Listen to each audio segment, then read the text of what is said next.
हाँ तो ट्रेनीज, कल हमने पढ़ा था जोड़ों के आधार पर वेल्डिंग के प्रकार, जिस पे हमने ऑटोजीनियस वेल्डिंग और हेट्रोजीनियस वेल्डिंग के बारे में जाना था।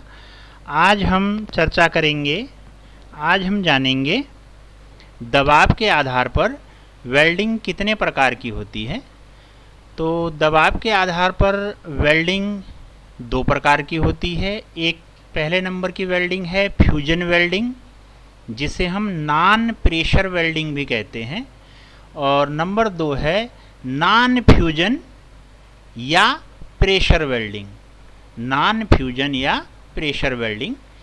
तो जो फ्यूजन वेल्डिंग है, जिसे हम नॉन प्रेशर वेल्डिंग भी कहते हैं, तो इस क्रिया में वेल्डिंग की जाने वाली धातु के किनारों को, जिस भी टुकड़े पे हम, जिस भी पार्ट्स पे हम वेल्डिंग कर रहे हैं, उस धातु के किनारे को पिघलने तक गर्म किया जाता है।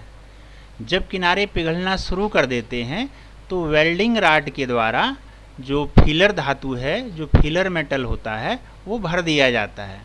जब यह जोड़ ठंडा हो जाता है तो एक मजबूत व पक्का जोड़ बन जाता है। जोड़े जाने वाली धातु तथा फीलर धातु को पिघलाने के लिए ऑक्सी एसिटिलीन या विद्युत का प्रयोग किया जाता है। इस प्रक्रिया में जोड़े जाने वाली धातु तथा फीलर धातु का आपस में फ्यूजन हो जाता है। तो जो फ्यूजन वेल्डिंग है ये तीन प्रकार से की जाती है।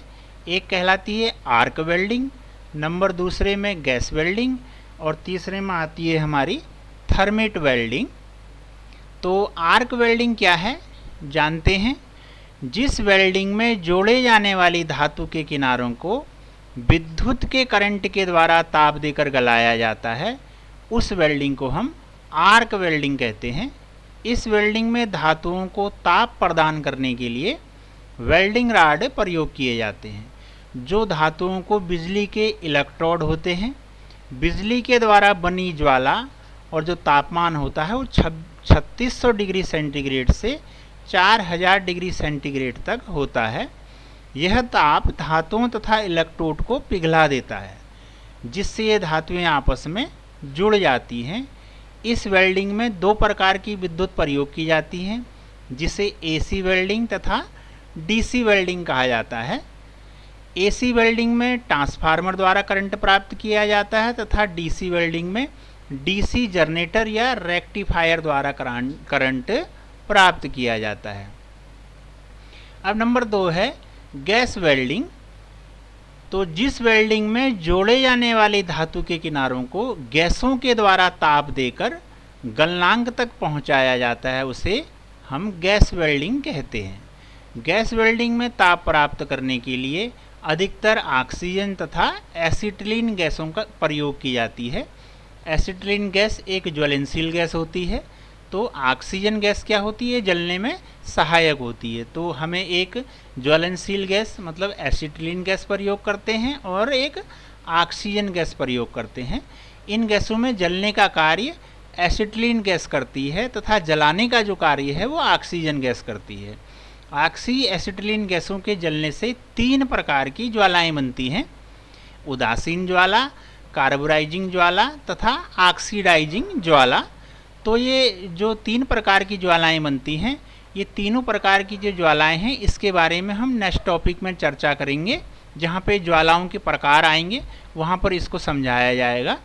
तो गैस वेल्डिंग में कुछ प्रकार की ज्वलनशील गैसें भी प्रयोग की जाती हैं, जैसे पोप्रेन है, ब्यूटेन है, हाइड्रोजन है, कॉल गैस है, पेट्रोल गैस है तथा कुछ प्राकृतिक गैसें होती हैं। तो गैस वेल्डिंग के द्वारा पतली चादरों को पिघलाकर खाली स्थानों को उसी धातु की वेल्डिंग रॉड के द्वारा जोड़ा जाता है। गैस वेल्डिंग दो प्रकार की होती है, एक तो कहलाती है लो प्रेशर और दूसरी हाई प्रेशर गैस वेल्डिंग कहलाती है। तो लो प्रेशर गैस वेल्डिंग में क्या होता है, इस वेल्डिंग में एसिटिलीन गैस को लो प्रेशर एसिटिलीन जनरेटर में तैयार करके प्रयोग किया जाता है और ऑक्सीजन गैस को सिलेंडर से प्राप्त करते हैं। और जो हाई प्रेशर गैस वेल्डिंग होती है, इस प्रकार की वेल्डिंग विधि में एसिटिलीन गैस सिलेंडर में भरी होती है। जो एसिटिलीन ज्वलनशील गैस है वो सिलेंडर में भरी होती है, जिसका दबाव 15.5 किलोग्राम प्रति सेंटीमीटर होता है। इस विधि में भी जो ऑक्सीजन है वो सिलेंडर में भरी होती है। इस सिलेंडर में गैस का जो दाब होता है वो 12.5 किलोग्राम प्रति सेंटीमीटर होता है। अब तीसरे प्रकार की जो वेल्डिंग है हमारी थर्मिट वेल्डिंग कहलाती है।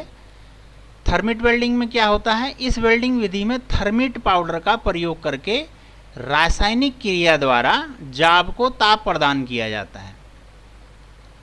एल्युमिनियम तथा आयरन ऑक्साइड को मिलाकर थर्मिट पाउडर तैयार किया जाता है। जो थर्मिट एक पाउडर है जिसको जो है एल्युमिनियम तथा आयरन ऑक्साइड को हम मिलाकर थर्मिट पाउडर को तैयार करते हैं। इस थर्मिट पाउडर का जो ताप है लोहे के गलनांक से 2 गुना होता है, जो 3000 डिग्री सेंटीग्रेड तक होता है। इस वेल्डिंग को रेलवे, रोलरों, शाफ्टों, कास्टिंग के बड़े बड़े पार्ट्स तथा बड़ी बड़ी गरारियों को वेल्ड करने के लिए प्रयोग किया जाता है। इस प्रक्रिया में मोल्ड, क्रूसिबल तथा मोम का पैटर्न प्रयोग किया जाता है।